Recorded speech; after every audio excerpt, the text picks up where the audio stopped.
Hey guys, welcome back to my channel. My name is Addie. I am a mama to three little girls with one currently on the way.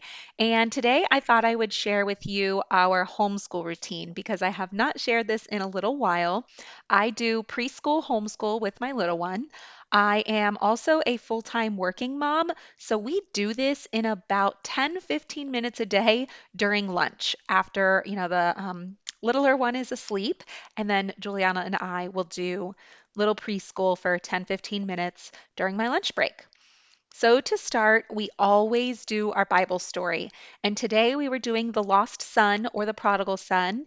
And we do this from a book called The Beginner's Bible, which I will link in below in the description. I love this book. The stories are very super simple, easy for the kids to understand. The pictures are great. And there are a lot of resources that come along with this book, not necessarily like with the book, but if you Google Beginner's Bible, there are crafts, there are coloring pages, there are YouTube videos that you can watch like more in depth of the story. So we really enjoy this book for learning, and it's perfect, like I said, for the 2, 3, 4, even 5 age range, although 5 probably could get a little bit more advanced than this. On the first day of the week, we always just read through the story. This is actually the second day of our week, which we usually ask questions. So after we read the story, I talk to her a little bit, ask her some questions about what she read. She can answer them if she can think of it. And that is basically our routine for Bible. If you've seen one of my routine videos before for homeschooling in particular, you know that typically we would start with calendar time, doing weather, day of the week, that sort of thing. Right now, we don't have our homeschool room because our bathroom is under renovation and everything is in there. So we actually have been skipping that lately and not doing calendar time at all. We just go straight into Bible. Next up today, we are moving on to language or letter practice. I have this magnetic letter kit. This is from Game Note. It is fantastic. I'm going to link it in the description below. And also, there's a code. You can use code 151 Addy for 15% off. And I have the link in the description. So check that out. But this kit is great. It keeps your letters separate. It has an eraser built in. It has this board that you can write on, dry erase, and it's also magnetic. Our letter of the week this week is K, but it's also our theme of this week is butterfly. So we're actually going to do both. We're going to use these magnetic letters to spell butterfly. And then we're also going to do some letter K work. So to start, I just get the little magnetic letters for her, and then she is going to try to match them up and put the correct letter under the correct, or I guess the correct magnet under the correct letter, if that makes sense. So some letter matching. So that's how we're kind of tying into the theme today.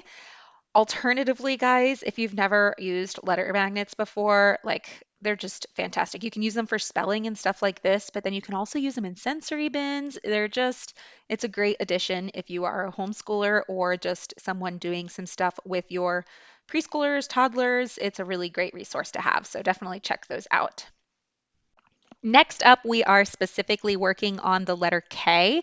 And if you guys have been around here, you know that this is part of my letter binder. I have a whole thing. I have a video on it. I'll link it below so I don't have to describe it now. But I have a letter binder with activities in it that we do usually at least once a week, and this is for the letter K.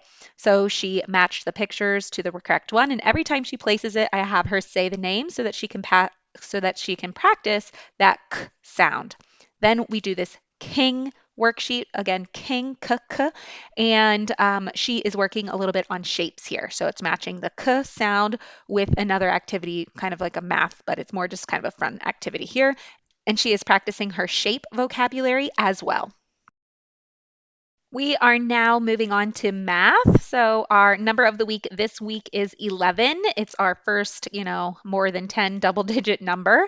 And so yesterday we kind of just practiced what that meant. Today we are counting. So she was counting, pretending that those pom poms were butterflies, and she was counting 11 of them into that little bowl. And now we are just going to get some transferring practice in and get those tweezers and try to get the butterflies on the leaf. maybe they're a caterpillar because that probably would make more sense, but we were pretending butterfly because it's butterfly week.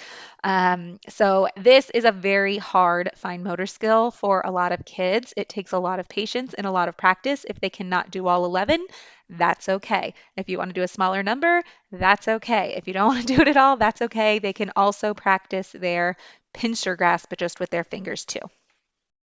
Science and art today are coming together for a joint project. Earlier, before we had lunch and put Rosie down, we did outside time a little bit and we picked this leaf and we also grabbed a stick. And so that is also part of sensory today. And we are making this butterfly life cycle. Our glue is almost out, so she has a little bit of trouble getting it down there, needs a little bit of help. But this was a really fun project. I'll kind of just let it play through as it's built. But we started with the egg on a leaf, then it turns into a caterpillar, moving on to a chrysalis, and I also call it cocoon for her. She likes that. And then to a butterfly. So we just kind of talked about the life cycle as we were building the life cycle. And then at the end, we just had the whole picture to look at, and she kind of told me the story and how it works. And then she probably, again, will show dad when he gets home and explain the life cycle of the butterfly. So, this is a really good project for storytelling, repeating those things. That's really helpful with kids. Retelling a story, it's a great skill. So, definitely, this is a really good activity. And this is not just for butterflies specifically. There are so many animals out there that have life cycles, and it's just a really good way to incorporate learning is to talk through those life cycles. Spring is an excellent time to bring those up.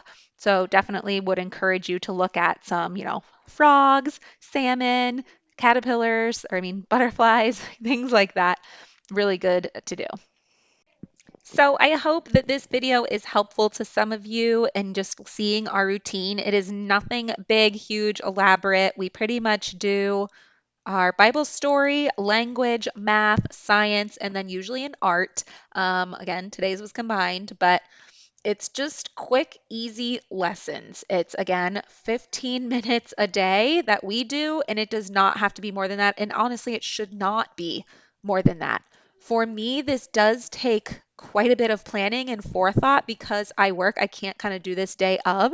I have to plan in advance the lessons, and then the night before, I have to get all the supplies together and everything together so that we actually can do it in the time that I have.